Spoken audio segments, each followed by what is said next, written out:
Don't take tropical storms for granted.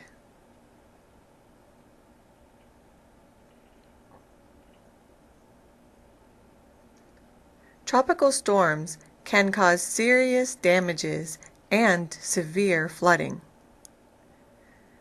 The slower the storm moves, the greater the flood may be. Tropical storms can be killers. In 2001, Tropical Storm Allison killed 41 people nationwide, including 22 in Texas.